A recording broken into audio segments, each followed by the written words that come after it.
Bonjour à tous et bienvenue sur les petites fautes sympas. Aujourd'hui, on explore les erreurs en français qui ne sont pas si graves. Abonnez-vous et activez la cloche pour ne rien manquer. Salut tout le monde! Dans ce podcast, on dédramatise les petites fautes. Ne ratez pas nos astuces, abonnez-vous et activez la cloche pour rester informé de nos nouveaux épisodes. Parfois, on fait des erreurs sans s'en rendre compte en parlant. C'est normal, surtout quand on apprend une nouvelle langue. Les erreurs les plus courantes viennent souvent de la grammaire ou de la prononciation. Oui, par exemple, beaucoup de gens confondent c'est et c'est. À l'oral, ça ne s'entend pas, mais à l'écrit, ça peut poser problème. C'est important de bien comprendre le contexte pour utiliser la bonne version. Exactement. Et il y a aussi les conjugaisons. On a tendance à simplifier en parlant, comme dire je faisais au lieu de j'ai fait. Ça arrive souvent quand on est en train de raconter une histoire. Un autre point commun est l'accord des participes passés. Parfois, on oublie de faire l'accord, surtout après le verbe être. Par exemple, on dit elle est allée et pas elle est allée. Oui, et les prépositions peuvent aussi prêter à confusion.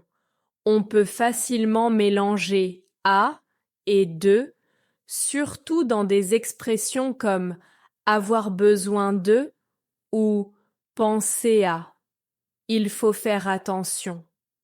La prononciation est aussi un domaine délicat. Certains sons en français sont difficiles pour les non-natifs, comme le R guttural. Cela demande de la pratique pour être bien prononcé.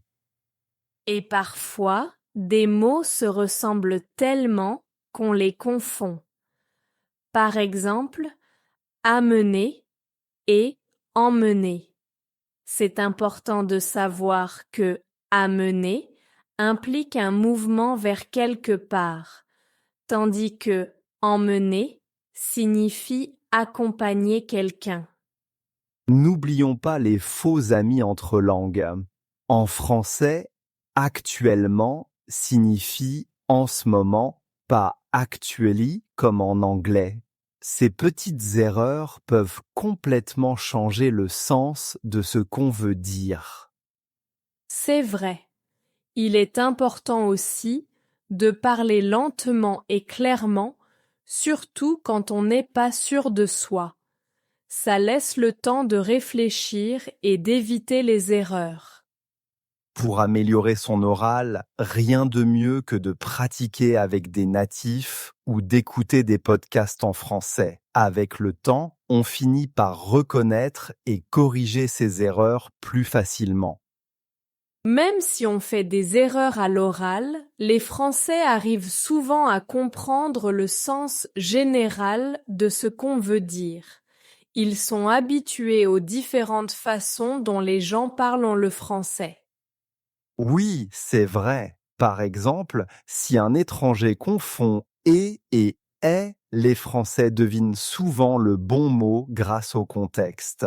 Ils savent que l'apprentissage d'une langue prend du temps et de la patience. Et il y a les gestes.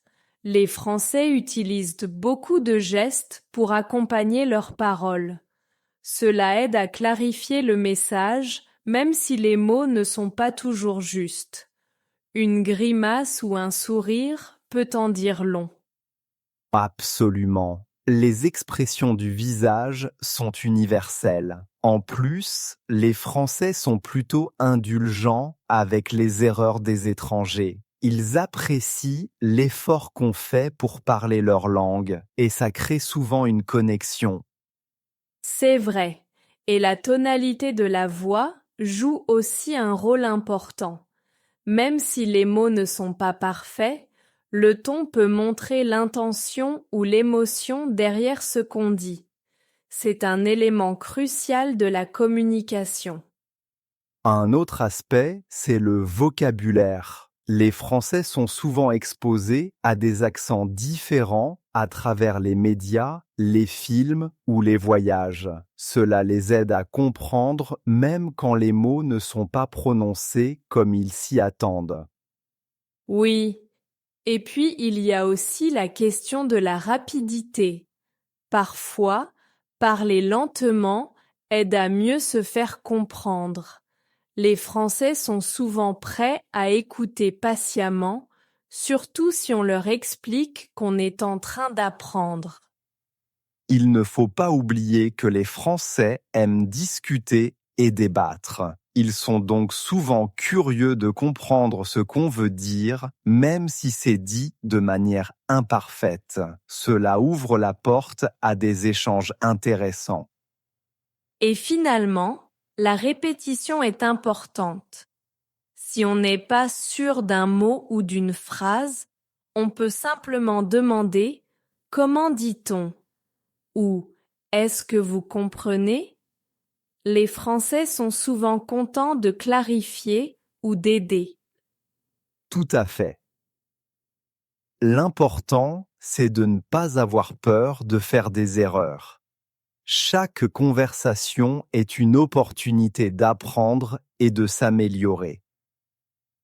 Les Français le savent bien et vont souvent encourager cet effort. Selon le texte, quels sont les moyens autres que les mots que les Français utilisent pour comprendre et communiquer avec les étrangers?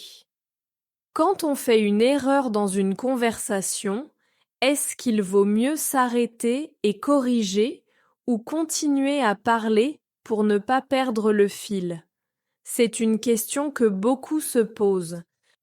Je pense que ça dépend de la situation. Si l'erreur change complètement le sens de la phrase, ça vaut la peine de corriger. Sinon, continuer peut être une bonne stratégie pour garder le rythme de la conversation. Oui, et parfois, s'arrêter trop souvent pour corriger peut rendre la conversation un peu saccadée. Ça peut aussi faire perdre confiance en soi, alors que le but est justement de se sentir à l'aise en parlant. C'est vrai. Par contre, si on ne corrige jamais, on risque de prendre de mauvaises habitudes. Peut-être que l'idéal est de noter mentalement les erreurs pour les corriger plus tard, à tête reposée. Une autre option est de demander des retours après une conversation. Les amis ou collègues peuvent donner des conseils sur ce qu'on peut améliorer sans interrompre le flux de la discussion. Oui, cela permet d'apprendre sans pression. D'ailleurs, être conscient de ses erreurs, c'est déjà un grand pas vers l'amélioration. On peut aussi écouter des podcasts ou des vidéos pour entendre comment les natifs s'expriment. Exactement. Et ça aide à développer une oreille attentive aux nuances de la langue. En écoutant attentivement, on peut même découvrir des expressions ou des tournures de phrases qu'on n'aurait pas osé utiliser. Et parfois, les erreurs peuvent mener à des moments drôles ou des malentendus amusants. Les Français apprécient souvent l'humour, même involontaire. Ça peut briser la glace et rendre la conversation plus détendue. Oui, et cela montre qu'on est humain. Tout le monde fait des erreurs, même dans sa langue maternelle. L'important est de ne pas se décourager et de voir chaque échange comme une chance de progresser. En fin de compte, l'authenticité dans une conversation est plus importante que la perfection. Les gens préfèrent souvent une discussion vivante et sincère à un discours sans faute mais rigide. Et le fait de persévérer malgré les erreurs montre une réelle motivation. C'est souvent apprécié et cela peut même inspirer les autres à être plus patients et ouverts dans leurs propres échanges. Alors, corriger ou continuer, je dirais qu'il faut trouver un équilibre. L'important est de rester motivé et de ne pas oublier que chaque conversation est une opportunité d'apprentissage. Quand vous parlez en apprenant une nouvelle langue, préférez-vous corriger vos erreurs immédiatement ou continuer à parler pour ne pas interrompre la conversation? Pourquoi? Parler une langue étrangère peut être intimidant, surtout quand on a peur d'être jugé. Comment peut-on surmonter cette peur et se lancer dans la conversation sans hésitation? La peur du jugement est naturelle. On ne veut pas être critiqué ou mal compris, mais il faut se rappeler que la plupart des gens sont bienveillants et admirent l'effort de parler une autre langue. C'est vrai. Souvent, on se met beaucoup de pression pour être parfait, mais les erreurs font partie du processus d'apprentissage. Et puis, les gens sont souvent plus indulgents qu'on ne le pense. Exactement. Une bonne stratégie est de se concentrer sur le message qu'on veut transmettre plutôt que sur la forme. L'important est de communiquer et d'échanger, pas de parler sans faute. Oui, et il peut être utile de se rappeler que les natifs font aussi des erreurs. Personne n'est parfait. Parfois, même les francophones cherchent leurs mots ou font des lapsus. Absolument. Et puis, il y a des moyens de se sentir plus à l'aise. Par exemple, pratiquer avec des amis ou dans des groupes de conversation peut aider à gagner en confiance. Les échanges linguistiques sont aussi une excellente idée. On peut apprendre les uns des autres et créer un environnement où l'erreur est vue comme une étape normale de l'apprentissage. Oui, et il ne faut pas sous-estimer le pouvoir du feedback positif.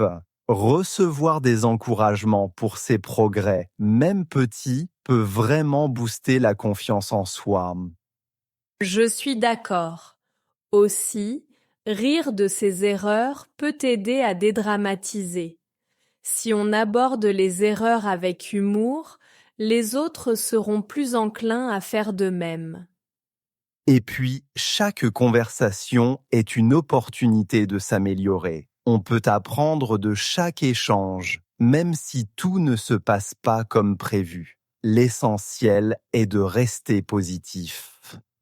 Enfin, se rappeler de son objectif peut être motivant, que ce soit pour voyager, travailler ou rencontrer de nouvelles personnes. Garder en tête pourquoi on apprend peut aider à dépasser la peur. Oui, avoir un but clair rend l'apprentissage plus significatif. Cela donne une raison de persévérer et de ne pas laisser la peur du jugement nous freiner. En fin de compte, parler une autre langue est une aventure. C'est un voyage avec ses hauts et ses bas, mais c'est aussi une chance de s'ouvrir au monde et de rencontrer de nouvelles cultures. Merci d'avoir écouté notre podcast sur Parler sans peur du jugement. N'oubliez pas de commenter avec vos mots préférés de cet épisode.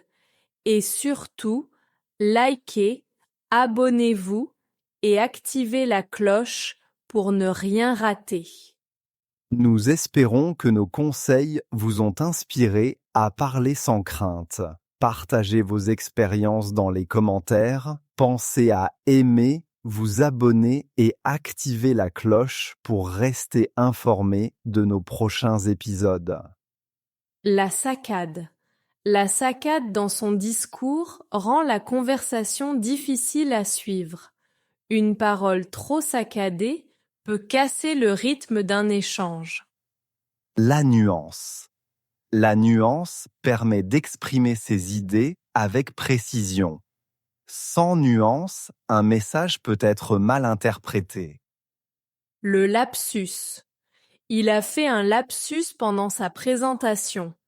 Un lapsus peut parfois créer un moment gênant. Indulgent.